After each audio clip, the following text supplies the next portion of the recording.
Good morning all of you. हमारा topic चल रहा था धर्म सुधार आंदोलन।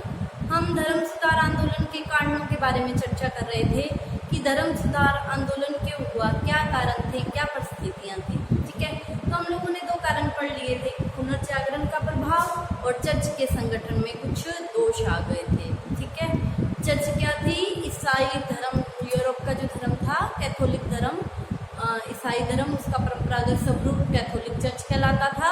उसके जो प्रधान थे पोप और पादरी। तो उनमें अनेक बुराइयां आ गई थी। उन बुराइयों को दूर करने के लिए जो आंदोलन चलाया वो धर्म सुधार आंदोलन कहलाया था। तो हम इसके कारण पढ़ रहे थे, दो कारण हम लोगों ने पढ़ लिए थे। तीसरा कारण है पोप की संसारिकता।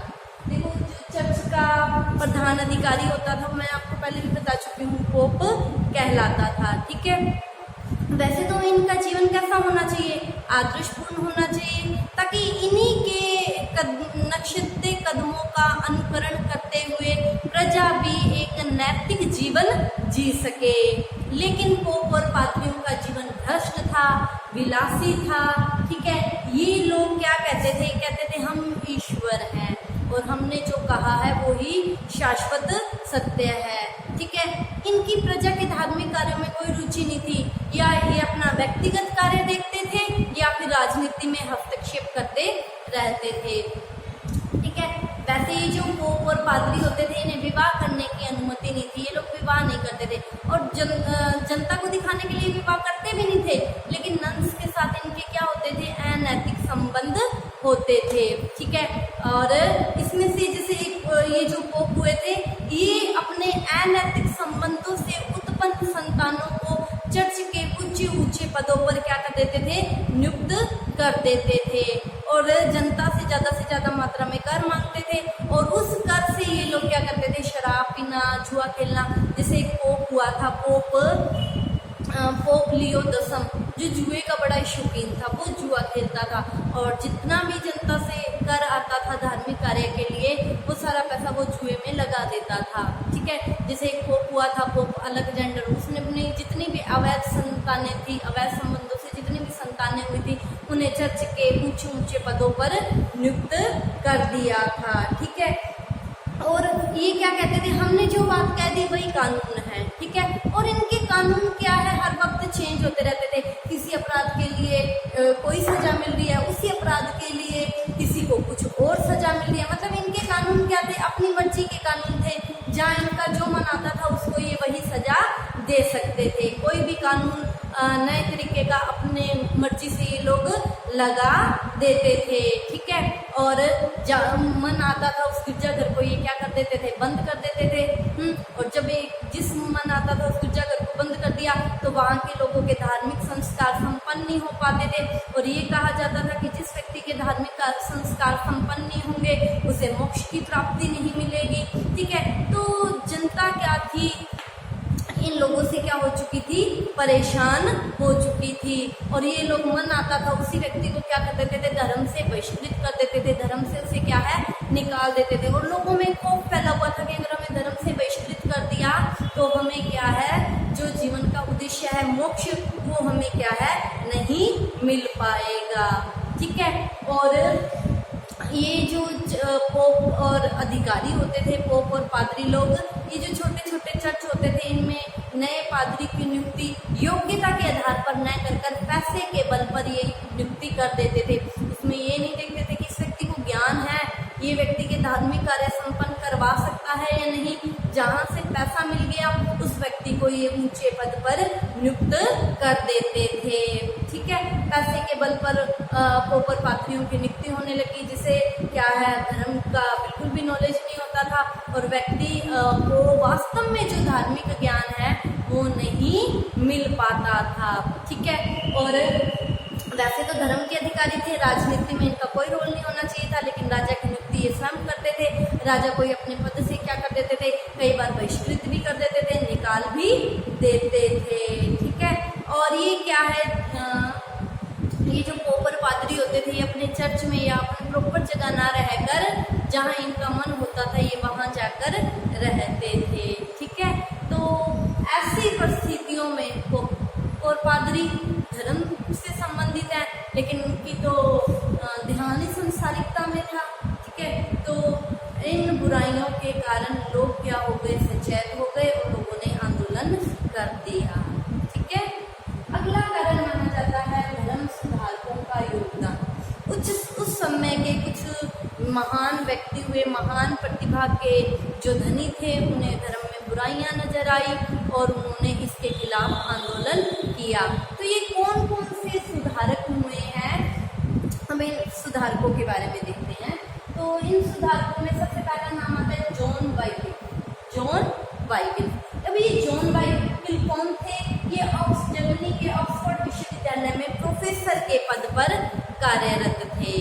ठीक है, तो ये जो ऑक्सफोर्ड विश्वविद्यालय के प्रोफेसर थे जॉन वाइक्लिफ, इन्होंने क्या कहा कि जो पोप और पादरी अपने को धर्म का अधिकारी कहते हैं, शराब पीते हैं, अवैध संबंध रखते हैं, धार्मिक कार्यों में इनकी कोई रुचि नहीं है, राजनीति में हस्तक्षेप रखते हैं, ठीक है, ये तुम्हें मोक्ष क्या दिलवाएंगे। ठीक है, अब ये तुम्हें कोई ज्ञान नहीं दे सकते, मोक्ष नहीं दिलवा सकते। अगर वास्तव में ज्ञान को प्राप्त करना है तो बाइबिल का अध्ययन करो। इन्होंने बाइबिल का अंग्रेजी भाषा में अनुवाद भी करवाया। ठीक है, तो अब लोगों को ये लगने लगा कि हाँ, वास्तव में जो बाइबिल में ज्ञान है वही ज्ञान है, वही वास्तविकता है, जबकि पोप और पादरी जो बातें कहते हैं वो तो बाइबिल में कहीं भी नहीं लिखी है। ठीक है, तो लोगों में चेतना सी आने लग गई। ठीक है, इन्होंने क्या किया कि ये जो अपने थे जॉन वाइक्लिफ है ना, इन्होंने पोप और पादरियों की आलोचना करनी शुरू कर दी, उनके कार्यों की आलोचना करनी शुरू कर दी। तो पोप और पादरियों ने इनके साथ उत्पीड़न का व्यवहार करना शुरू कर दिया। और जब जॉन वाइक्लिफ की मृत्यु हो गई तो पोप और पादरियों ने क्या किया, इनके शव को निकलवा कर, इनके शव को दबाया था, वहाँ से निकलवा कर गंदी जगह कचरे में फेंकवा दिया। ठीक है, आगे जो फिर इनके कई शिष्य हुए वो भी अपने गुरु जॉन वाइक्लिफ के कदमों पर चले। ठीक है, उन्होंने भी धर्म में बुराइयों के लिए लोगों को सचेत किया। ठीक है, अगले जो सुधारक हैं जॉन हंस। जॉन हंस कौन थे? प्रयाग विश्वविद्यालय के प्रोफेसर के पद पर कार्यरत थे। ठीक है, इन्होंने भी पोप और पादरियों का जो राजनीतिक में हस्तक्षेप था उसकी क्या की, कड़ी आलोचना की। ठीक है, उसकी कड़ी आलोचना की। तो वो पादरी से जॉन हंस से क्या हो गए, नाराज हो गए और उन्होंने क्या किया, इन्हें जिंदा ही जलवा दिया। ठीक है, जिंदा ही जलवा दिया। आगे हुए हैं होलैंड के निवासी इरास्मुस। ठीक है, इन्होंने अपनी किताब लिखी है मूर्खों की प्रशंसा। अपनी किताब मूर्खों की प्रशंसा में इन्होंने पोप और पादरियों के भ्रष्ट और विलासी जीवन के बारे में लिखा है। इसके अनैतिकता, भ्रष्टाचार के बारे में वर्णन किया है। ठीक है, अब क्या था कि इन कारणों से पुनर्जागरण, चर्च के संगठन में दोष, चर्च का जो पोप और पादरियों का संसारिकता में हस्तक्षेप, समाज में हस्तक्षेप और विभिन्न धर्म सुधार ये जो हुए थे, इनके कारण से क्या हो गया था, धर्म सुधार आंदोलन की पृष्ठभूमि तैयार हो गई। मतलब बारूद का ढेर लग गया, लोगों में गुस्सा और ये क्या हो गया, फुट फुट कर भर गया। बारूद का ढेर तो तैयार हो गया, लोगों में जो गुस्सा था, आक्रोश था, लेकिन उसमें एक चिंगारी की जरूरत थी। उस चिंगारी को लगाने का काम किसने किया? एक हुए हैं सुधारक मार्टिन लूथर। नाम सुन लगा होगा आप लोगों ने, मार्टिन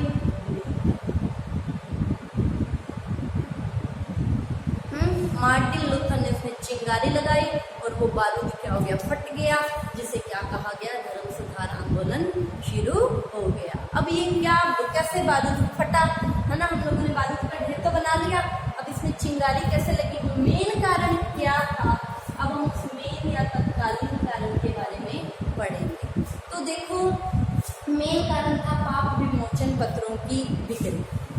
पाप विमोचन पत्रों की बिक्री इसका मेन कारण माना जाता है। ठीक है, पोप और पादरियों ने ये पाप विमोचन नामक पत्र तैयार कर रखे थे। ये पत्र उन व्यक्तियों को प्रशंसा या सम्मान के रूप में दिए जाते थे जो व्यक्ति कोई अच्छे कार्य करता था। उसको मतलब सम्मानित करने के लिए, उसको हौसला देने के लिए ये पाप विमोचन पत्र दिए जाते थे। ठीक है, लेकिन अब क्या हो गया, पोप और पादरियों ने इसके स्वरूप को बदल दिया। ठीक है, क्या कहना शुरू कर दिया पोप और पादरियों ने? पोप और पादरियों ने अपने लोगों के माध्यम से ये कहलवाया कि जो पोप और पादरी हैं उन्होंने अपने जीवन में बड़े पुण्य कर्म किए हैं। ठीक है, और उन्होंने अपने जीवन के जो पुण्य कर्म है वो इकट्ठे कर रखे हैं। आप लोगों ने, जनता ने बहुत पाप पुण्य किए हैं, अतः पोप और पादरी अपने पुण्य कर्म आपको देना चाहते हैं। ठीक है, ताकि आपके पाप कर्म क्या हो जाए, खत्म हो जाए, आपके पाप क्या हो जाए, खत्म हो जाए। अतः वो इन पुण्य कर्मों को आपको देना चाहते हैं। कैसे? पाप विमोचन पत्रों के माध्यम से वो अपने पुण्य कर्म आपको देना चाहते हैं। ठीक है, तो उन्होंने इन पाप विमोचन पत्रों को बेचना शुरू कर दिया। क्यों? देखो, मेन कारण ये था कि इस समय रोम के संत पीटर के गिरजाघर का निर्माण हो रहा था। ठीक है, रोम के संत पीटर के गिरजाघर का निर्माण हो रहा था और पोप लियो 10 को क्या थी, धन की आवश्यकता थी, और उन्होंने इस धन की आवश्यकता को पूरा करने के लिए पाप विमोचन पत्रों की बिक्री करनी शुरू कर दी। क्या कहा? यूरोप के विभिन्न भागों में अपने प्रतिनिधियों को, अपने आदमियों को भेजा कि जाओ पाप विमोचन पत्र बेचकर आओ। उन्होंने क्या कहना शुरू कर दिया? उन्होंने ये कहना शुरू कर दिया कि पोप और पादरियों ने पुण्य कर्म इकट्ठे किए हैं, आप लोगों ने बहुत पाप किए हैं, अतः पोप और पादरी अपने पुण्य कर्म आपको बांट रहे हैं, आप इनको खरीदो। कैसे? पाप विमोचन पत्रों के माध्यम से ये जो पुण्य कर्म है अपने आपको दे रहे हैं। कैसे? पाप विमोचन पत्रों के माध्यम से। आप इन पाप विमोचन पत्रों को खरीदो। वो अपने साथ एक बॉक्स लेके जाते थे और उसमें पैसे मांगते थे इन पत्रों के बदले में। क्या कहते थे? इन पाप विमोचन पत्रों को खरीदो, डिब्बे में पैसा डालो, ठन की आवाज आएगी। अब डिब्बे में पैसे डलेंगे, सिक्का डलेगा, मुद्रा डलेगी तो आवाज तो आएगी, है ना?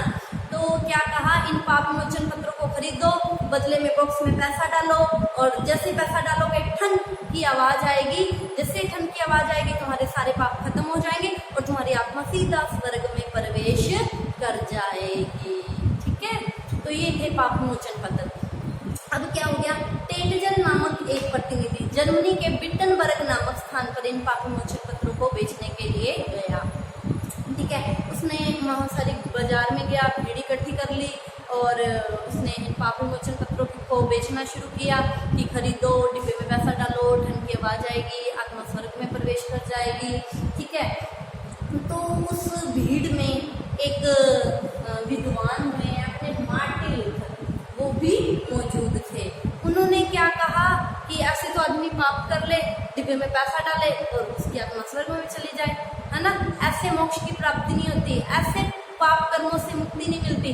पाप कर्मों से अगर मुक्ति चाहिए तो ईश्वर की सच्चे मन से सेवा करो। अगर ईश्वर की सच्चे मन से सेवा करोगे तभी तुम्हें मुक्ति मिलेगी, तभी तुम्हारे पाप कर्म क्या होंगे, खत्म होंगे, ना कि डिब्बे में पैसा डालने से और पाप विमोचन पत्रों को खरीदने से तुम्हें स्वर्ग की प्राप्ति होगी। ठीक है, ईश्वर के प्रति सच्ची निष्ठा की जरूरत है इसके लिए। ठीक है, तो क्या हो गया, मार्टिन लूथर को पोप और पादरियों ने धर्म से बहिष्कृत कर दिया। ठीक है, और यहीं से धर्म सुधार आंदोलन का आरंभ हो गया। ठीक है, कल हम ये मार्टिन लूथर के बारे में पूरी डिटेल पढ़ेंगे कि क्या हुआ,